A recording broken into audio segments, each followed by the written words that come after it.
Hi everyone. Do we notice something different than the last time? And no, it's not just the hair. It's this huge thing huge and mind you, beautiful thing that I got on my arm. So, as you can see, I got a new tattoo. It's peeling a little bit because it's been a few days, but I've been good about applying Aquaphor on the area. I was told that it was gonna peel. And I've also had like other tattoos before. It's just like none of the tattoos are as big as this one. And I want to start slowly filling on the arm. Like, look at that. That looks so sick. That looks so cool. Maybe with like some biceps, which I don't really have a whole lot right now, but we'll get there eventually. It is peeling a little bit, which I was told to, but even more than the pain, which by the way, I love the tattoo pain. It feels like a deep tissue massage to a certain extent. Don't quote me on that though. I've heard it's different in different parts of the body. I've only gotten tattoos on my arm, so some people, depends on pain tolerance, whatever, but it's like the itchy feeling. If you have a tattoo, you know exactly what I'm talking about, but like, when your skin itches because it's healing, tell me why that is so much more, or at least I find it to be so much more annoying than getting the tattoo or like the pain point of it. So annoying because all I want to do is just take a scrub and just go up and down and side to side. I got a Japanese folding fan tattoo, and a lot of people, most people are not able to guess why it is. Like, most people just assume it's for the design, it looks good, for the aesthetic. And hey, don't get me wrong, it looks amazing. And like, I think I have a bunch of tattoos on my arm, and all of them do actually carry significant meaning to each of one of them, except maybe this one, because this one's just like a flower with like a little dot. Maybe I'll do like a tattoo tour someday, but today I strictly want to talk about this one right here, because as opposed to what the majority thinks, it is not just for how it looks, the aesthetics, or the beauty, which again, there's a lot to it, but for me, it's a lot deeper. Let's put some context into things.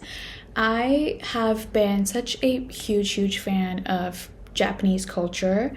I took up a few courses in my college undergrad in Japanese art and history.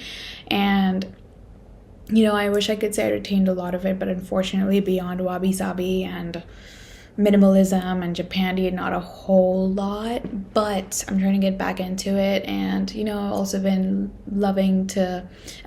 exploring Buddhism, Taoism, and just Zenism, and really getting into that. But anyways, not to get too off track and stick to this topic, Japanese aesthetic and history. There's a term in the Japanese language, and I'm definitely going to butcher the pronunciation, but I'm trying to get better at it. It's called suhiro, which basically means spreading or expanding toward the end. It originates from the shape of Mount Fuji, which gets wider the further down you look. So the widening of the shape is what represents expansion and growth, a future that's ever expanding. It keeps growing. Turn a folding fan upside down, it's the same shape, like the exact silhouette, which is also why over time it became a symbol for good luck. Things get bigger from here on out. And even beyond just the aesthetic, fans in Japanese culture, at least, or context at least, have historically carried such a real function and weight to them. They've been used as a surface to write on, to express your artistic side on, as a teaching tool, a marker of status, and even in the case of a war fan, a weapon. They were valued enough to be given as formal gifts to the royalty back then. And the double-sided paper technique was actually adopted from the Chinese during the Romantic period, if I'm not wrong. And it then eventually got refined into Japanese, and distinctly Japanese, and eventually the whole thing spread across Europe via the Silk Road and was prized as a decorative object. Another key aspect to this Japanese cultural context is the term sensu, which means folding fan. It originates in Japan and over time has also become such a fundamental accessory, like I've mentioned previously, in traditional Japanese art, such as Nobu, Kabuki theater, traditional dance forms, as well as Rakugo narrative art. And And you see, sensu often features intricate hand-drawn or handwritten or hand-painted designs, including nature scenes. And you see, each design carries such symbolic meaning. For example, cranes represent longevity, and cherry blossoms, which right here, they represent the fleeting beauty of life. And we'll definitely get more into it, which is a lot of what I'm diving deep into connects back to a lot of things that I've gone through and I'm actively going through in my life right now, and how this tattoo serves as a reminder but also as a mark of achievement for myself. More on that eventually. But you see, the active form of the fan itself is the most obvious metaphor to me. It's an object that's defined by transformation. It's folded, it's compact, and it's closed, but then it also can be open to reveal the full art or the design or the story or the narrative. A fan's shape,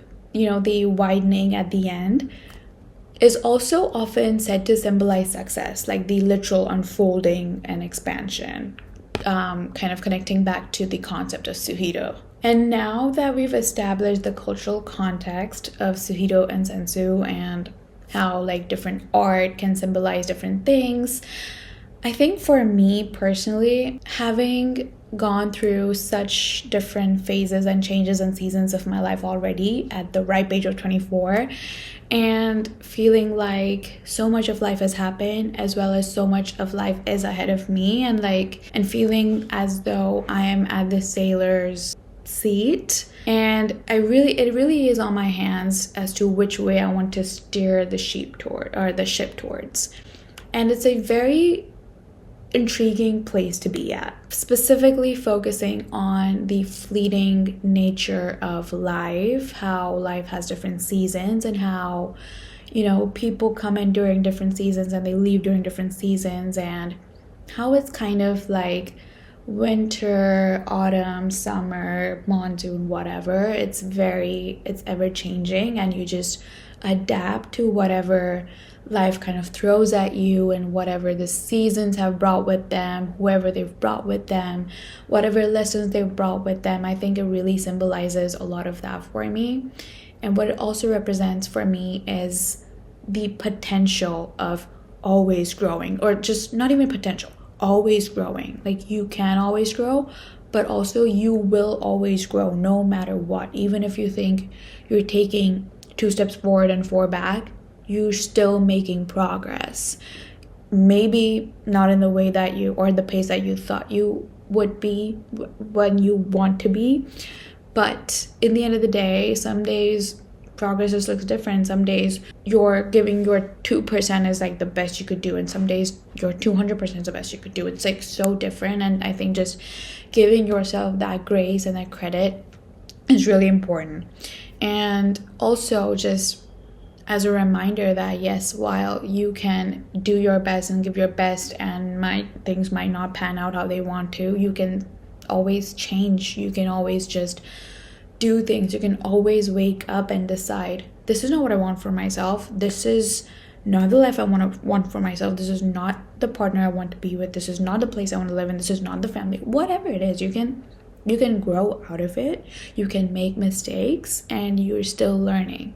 And I think I've just, ever since I was a little kid, how the adults would ask, hey, look, so what do you want to be when you grow up? Or what kind of career or life do you imagine for yourself? And I would just say, I just don't want to live an ordinary life. I want to leave a mark in the world. I've been given this one life, and I want to make sure I live it the best that I can. And I don't mean that necessarily through money, because the way I view money is it's a tool to get you freedom.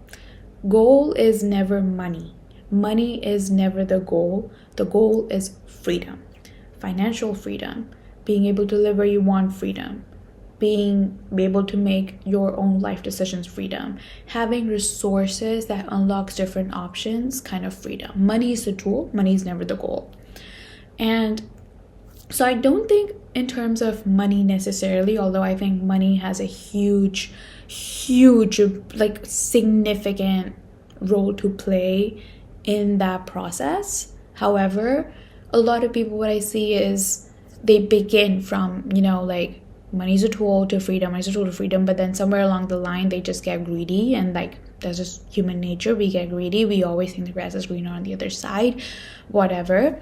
But I think again, like I want this tattoo to remind me to stay humble and to remember where I come from and the fleeting nature of life. One day you can have money and the next day you're broke.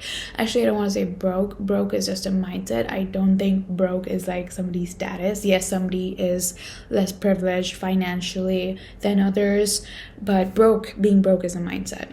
Not to get sidetracked, but I think ever since I was a little kid, I knew I wanted to leave my mark in the world, whether it was through planting more trees or through helping blind people or through cancer research, whatever it was. I just wanted to be remembered by a few, not necessarily many, or as many as I possibly could, in a way that I changed their lives. Maybe I made them smile more. Maybe something positive and great happened in their life and it reminded me of them and reminded them of me, and or whatever. Like I just want to make as many people's lives better as I can.